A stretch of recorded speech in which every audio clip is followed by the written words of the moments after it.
தேவனுடைய பரிசுத்த நாமத்திற்கு மகிமை உண்டாவதாக.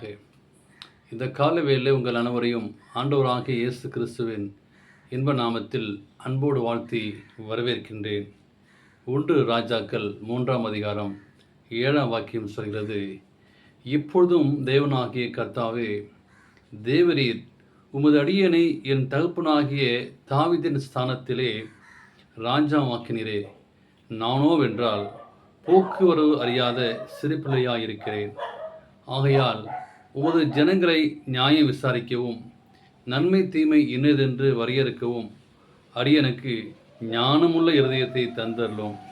ஏராளமாயிருக்கிற இந்த உமது ஜனங்களை நியாயம் விசாரிக்க யாராலே ஆகும் என்றான். இந்த நாளின் செய்தியாக உங்கள் ஆசை என்ன? ஒவ்வொருடைய மனித வாழ்க்கையும் அநேக ஆசைகள் உண்டு, அநேக திட்டங்கள் உண்டு. சிறு பிள்ளைகள் எடுத்தாலும் சரி, பெரியவர் எடுத்தாலும் சரி, வயது முடிந்தவர் எடுத்தாலும் சரி, ஒவ்வொருக்கும் ஒவ்வொரு ஆசைகள் உண்டு. ஆனால் அந்த ஆசைகள் நிறைவேறுமா என்றால் சிலருக்கு நிறைவேறும், சிலருக்கு நிறைவேறாது.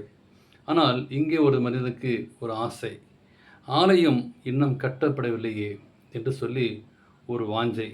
புதிய ராஜாவாக அபிஷேகம் பண்ணப்பட்ட சாலமோன் கிபியோனுக்கு வந்து பலியிடுவதற்காக அங்கே காத்திருந்தார். அன்று இரவிலே சாலமுடைய கனவிலே தேவன் தோன்றி, உனக்கு என்ன வேண்டும் என்று கேட்டார். அவர் கேட்ட இந்த ஜெபத்தின் ஒரு பகுதிதான் இன்றுக்குரிய ஒரு தியானம். நீடித்த ஆயுளையோ அல்லது செல்வத்தையோ, சத்துருக்களின் அழிவையோ மதிப்பையோ அங்கே சாலமோன் தேடியிருக்கலாம். ஆனால் இங்கே ஒரு டார்ஜிலிங் உள்ள ஒரு அனாதை ஆசிரமத்தில் சமையல் வேலை செய்த ஒரு பெண்ணிடம் அங்கிருந்த அலுவலர், தேவன் உங்களிடம் 3 ஆசைகளை நிறைவேற்றப்போக சொன்னால் நீங்கள் என்ன கேட்பீர்கள் என்று சொல்லி கேட்டார். அங்கிருந்த எல்லா பிள்ளைகளும் போதுமான உணவு கேட்பேன் என்றார். அந்த பெண், வேறு என்ன கேட்பீர்கள் என்ற பொழுது, துணி துவைக்க எந்திரம் ஒன்று கேட்பேன் என்றார். இன்னமும் என்ன கேட்டீர்கள் என்ற பொழுது, ஒருவேளை நமக்கு தெரியாது, 2 பொழுதும் என்று சொல்லிவிட்டால் நம்மால் நம் ஆசைகள் அனைத்தையுமே 3 விருப்பங்களில் அடக்கிவிட முடியுமா? சாலமோன் ஒரு விருப்பத்தையும் அனைத்தையும் அடக்கிவிட்டார். தாவீதிற்கு சாலமோனுக்கு செல்வம் கிடைத்திருக்கலாம், ஆனால் ஐஸ்வர்யம் போதும் என்று யார்தான் சொல்வார்கள்? ஆனாலும் சத்துருக்களை பலரை சாலமோன் கொண்டிருக்கலாம் என்று சொல்லி கேட்கல. இன்னமும் தாவீதிடமிருந்து போகட்டும் என்று யார் தான் செல்வார்கள்? மதிப்பையும் தேடியிருக்கலாம்.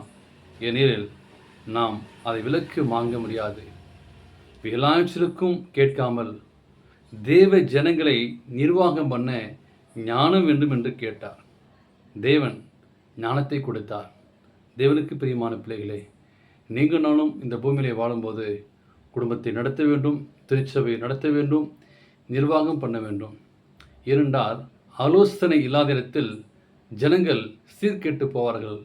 இன்றைக்கு எல்லா பிரச்சனைக்கு காரணம் தேவனோடு முறையிடுவதில்லை, நாம் கொடுக்கப்பட்ட ஞானத்தை சரியாக பயன்படுத்துவதில்லை. எனவே அங்கே சாலமோன் கேட்டார். அவருக்கு புத்தி வந்தது. தூக்கத்திலே இருந்தது போல அவர் மீண்டுமாய் தேவனை தேடினார். மகிழ்ச்சி என்பது தேவன் தரக்கூடிய ஈவு. எனவே உங்கள் ஆசை எப்படிப்பட்ட ஆசையாக இருக்கு என்று பாருங்கள். தேவனுடைய சமூகத்தில் சாலமோனை போல ஆண்டு சமூகத்தில் நீர் நடத்தும் ஆண்டவரே, குடும்பத்தை நடத்தக்கூடிய அறிவை தாரும். ஒருவேளை நீங்கள் படிக்கிற பிள்ளையாக இருக்கலாம். பரலோகத்தின் தேவனை ஞானத்தை கேளுங்கள். ஆண்டவர் உங்களை அற்புதமாய் வழிநடத்த தேவன் சித்தமாக இருக்கிறார். அப்படிப்பட்ட ஆசீர்வாதத்தை பெற்றுக்கொள்ள தேவன் கிருபை செய்வாராக. God bless you.